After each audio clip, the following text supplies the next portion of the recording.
स्वागत है दोस्तों। आज के मुख्य समाचार में आज देश और दुनिया से कई अहम और बड़ी खबरें आ रही है। बात करेंगे हर खबर पर विस्तार से।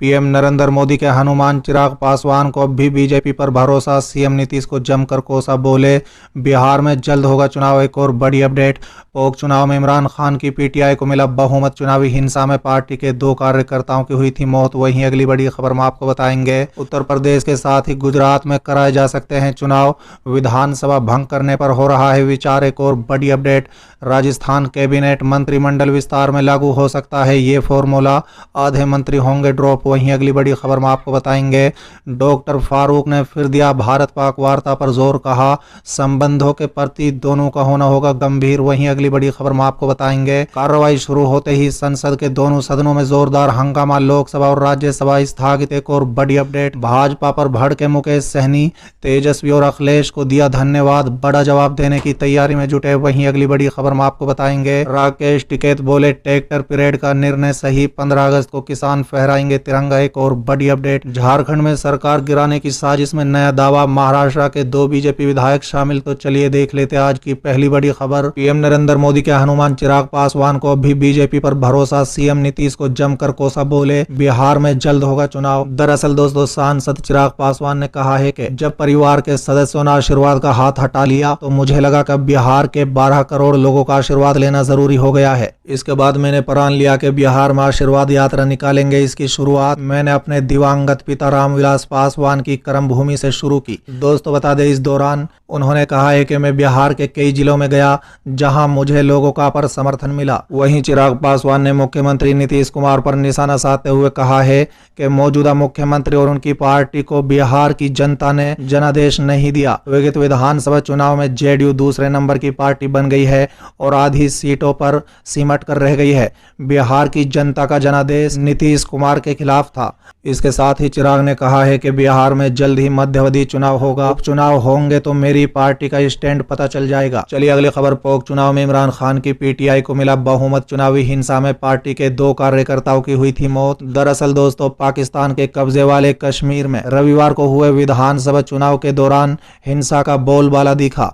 चुनावी हिंसा में प्रधानमंत्री इमरान खान की पार्टी पाकिस्तान तहरीक इंसाफ यानी पीटीआई के 2 कार्यकर्ताओं की हत्या कर दी गई।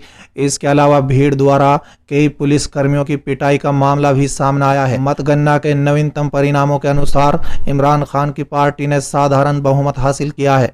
हालांकि चुनाव परिणामों की आधिकारिक घोषणा भी नहीं हुई है। दोस्तों बता दें, इस चुनाव परिणाम के बाद अब पोक में पीटीआई की सरकार बन सकती है। चुनाव परिणामों में पीटीआई ने 25 सीटों पर जीत हासिल की है। चलिए अगली खबर, उत्तर प्रदेश के साथ ही गुजरात में भी कराए जा सकते हैं चुनाव, विधानसभा भंग करने पर हो रहा है विचार। दरअसल दोस्तों, भारत में चुनाव के लिहाज से 2022 बेहद महत्वपूर्ण साल होने वाला है। इस साल उत्तर प्रदेश समेत कई राज्यों में विधानसभा चुनाव होंगे। इन चुनाव को 2024 में लोकसभा चुनाव के सेमीफाइनल के तौर पर देखा जा सकता है। इसी बीच एक हिंदी अखबार में छपी रिपोर्ट के मुताबिक गुजरात में भी उत्तर प्रदेश के साथ ही फरवरी या मार्च में चुनाव हो सकते हैं। वहीं सूत्रों के हवाले से अखबार ने लिखा है कि बीजेपी इस बार बिना किसी के सीएम चेहरे के भी चुनाव में उतर सकती है। माना जा रहा है कि अगर उत्तर प्रदेश में चुनाव पहले हुए और उसके नतीजे अच्छे नहीं आए तो इसका असर गुजरात के चुनाव पर पड़ सकता है। इसलिए दोनों राज्यों में एक साथ चुनाव करवाने पर विचार हो रहा है।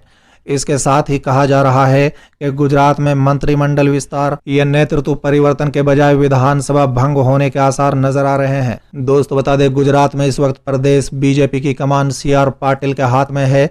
पाटिल का पन्ना प्रमुख मॉडल राज्य में सफल नहीं हुआ। पहले से नाराज चल रहे कार्यकर्ताओं को इसकी जिम्मेदारी सौंपी गई है। इसका नतीजा ये हुआ कि उनके कामकाज में ढील देखने को मिली। अब पार्टी को लग रहा है कि इसी आपसी मनमुटाव और काम में ढील चुनाव प्रदर्शन पर असर डाल सकती है।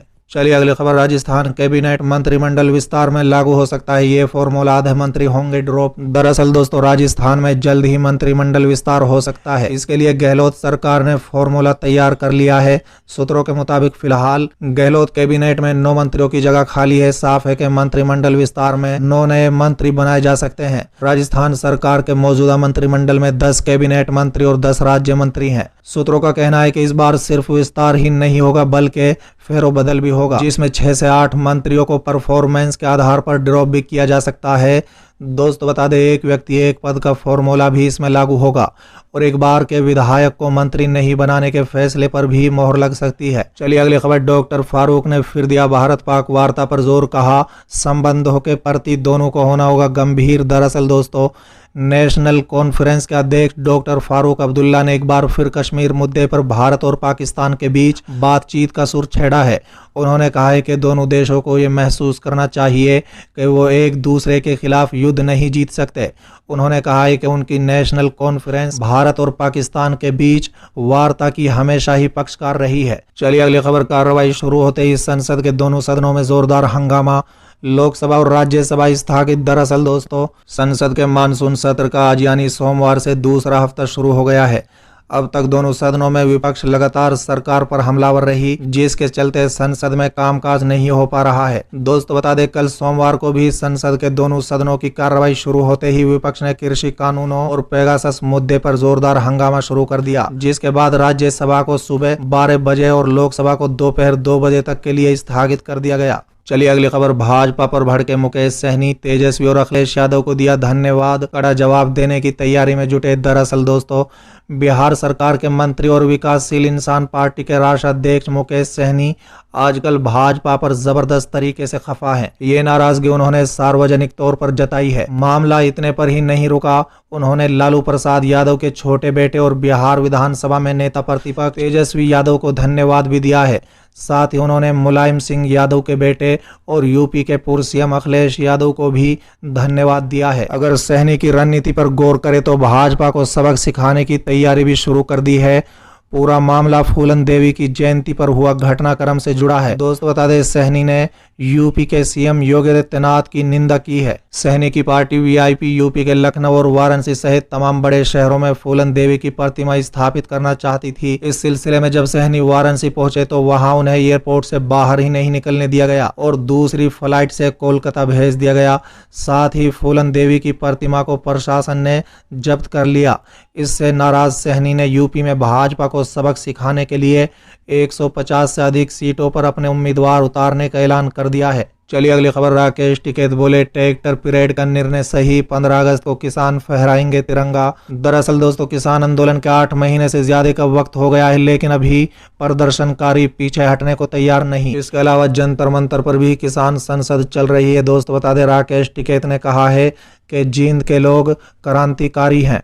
उन्होंने 15 अगस्त को ट्रैक्टर परेड करने का सही निर्णय लिया है। पता नहीं संयुक्त किसान मोर्चा क्या फैसला करेगा। फिलहाल ट्रैक्टर परेड के राष्ट्रीय ध्वज के साथ देखना फख्र की बात होगी। टिकैत ने कहा है कि वो मंत्रियों को अपने गांव में राष्ट्रीय ध्वज नहीं फहराने देंगे। चलिए अगली खबर। झारखंड में सरकार गिराने की साजिश में नया दावा, महाराष्ट्र के 2 बीजेपी विधायक भी शामिल। दरअसल दोस्तों, झारखंड में हेमंत सोरेन की सरकार गिराने की साजिश का मामला तूल पकड़ता जा रहा है। नई नई बातें सामने आने लगी हैं। अब इस मामले में महाराष्ट्र बीजेपी के 2 विधायकों का भी नाम सामने आ रहा है। गिरफ्तार आरोपियों ने पुलिस को इस पूरे खेल के बारे में बताया है। आरोपी अभिषेक दुबे ने पुलिस को बताया है कि कांग्रेस के 11 विधायकों के साथ डील हो रही थी और 1 करोड़ रुपए एडवांस देने की बात हुई थी।